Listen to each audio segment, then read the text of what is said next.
The league tournament of the Goddard Enterprises Senior Volleyball Competition continued last night at the Billy Gym. In the women, there were wins for Deacons, Chargers, and Rockets, while Foundation United men went down to juniors. CBC's Damien Best reports. Ladies action up first. Rockets closest to the screen up against Toners. Well, the first set was over in the twinkle of an eye. Shari Matthews with the spike. Too much pace on that one. And Rockets take the first set 25-8. In the second, things didn't improve for Toners, although Ashley Jordan had other ideas. Good set and the libero in all kinds of trouble. However, it was easy pickings in the end as Rockets claimed the second and the third set to win 25-8, 25-7, 25-21. Now here's Deacons in the fluorescent green taking on the club. The club looked to upset the knockout queens. Kimberly Austin between the blocks for the kill. Then the backcourt spike and Dion Litkrish stretching but can't keep it in play. Point to the club. But Litkrish would make amends. You're not going to stop that. Deacons would rally to take the first set 25-20 and the second 25-18. In the third, it was more of the same. Deacons past the double block and into space.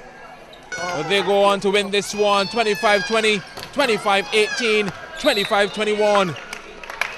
In the final game of the ladies triple header, Carlton closest to the screen, playing Chargers. Shani Leacock ready for battle down the middle. Well, this time around, Chargers set the play for the outside hitter, and the defense can't find the answer. Chargers winning the first set 25-19. They would go on to take the second at a similar scoreline. Then in the third, Chargers shut the shot. Gina Colthurst cross court and missed by Aisha Maycock. Chargers completing the job, winning 25-19, 25-19, 25-13. Lisa Clark in the mix. Let's turn our attention to the men now. Barbados Juniors in a clash with Foundation United in black. Juniors coming up with the two-man block at the net. Foundation responding well. Dave Seals off the blocks and outside. But it was Juniors to take first honors, winning the opening set 25-19. Akil Mears with the ace. Well, Juniors would win the second set as well. Carla Cyrus unleashes the rocket. Good as gold. We're headed to the third then. Foundation pull one back, making it 2-1, winning 22-25.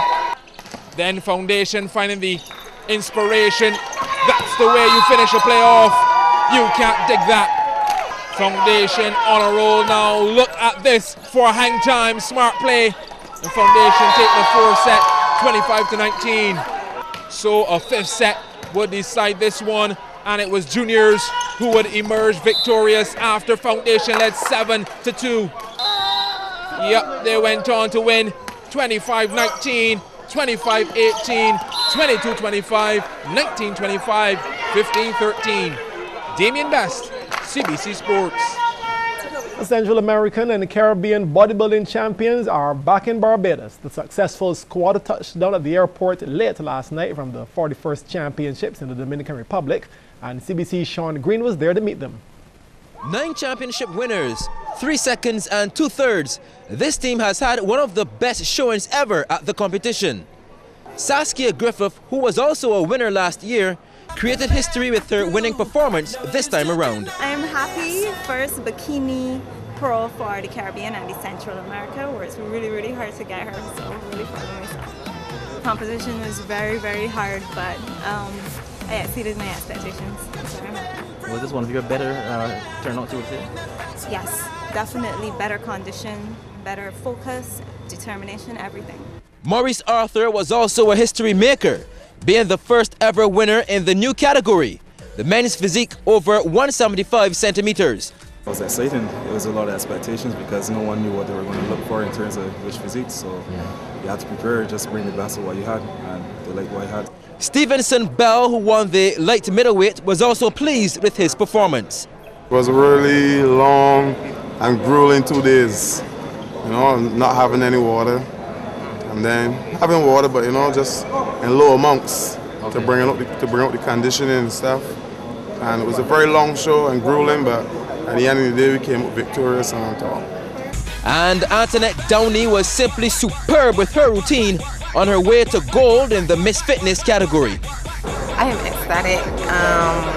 I took the guidance of the management team. They believe that I could win body fitness, yes, but they believe I could go pro in women's open fitness. And I did, so I'm ecstatic. My second year at CSC, and I'm a pro. You're surprised that you won?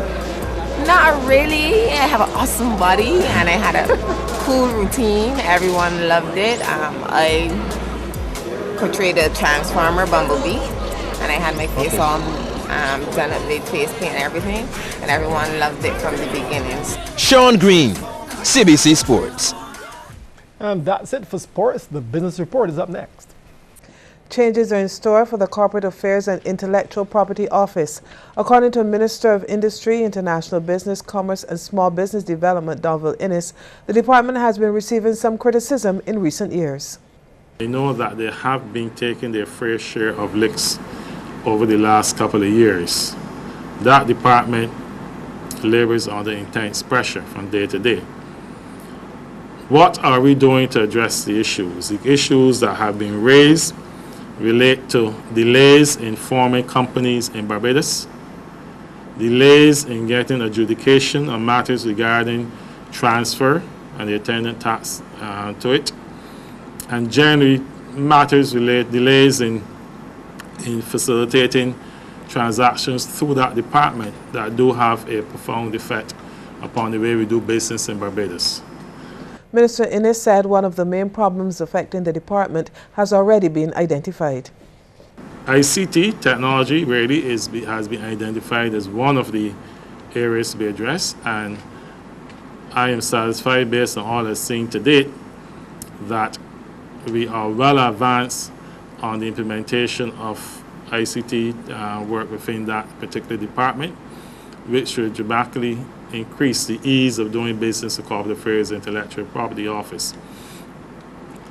Of great importance, I would say to you, is that the Cabinet recently approved amendments to the Companies Act and the Evidence Act to allow for the Corporate Affairs and Intellectual Property Office to do more transactions electronically. Minister Innes said the changes going forward will include a greater emphasis on customer satisfaction. He added that the increased use of technology should also help to improve response times. The man in charge of the main employers union in Barbados is calling for companies to introduce productivity-based pay as a matter of urgency.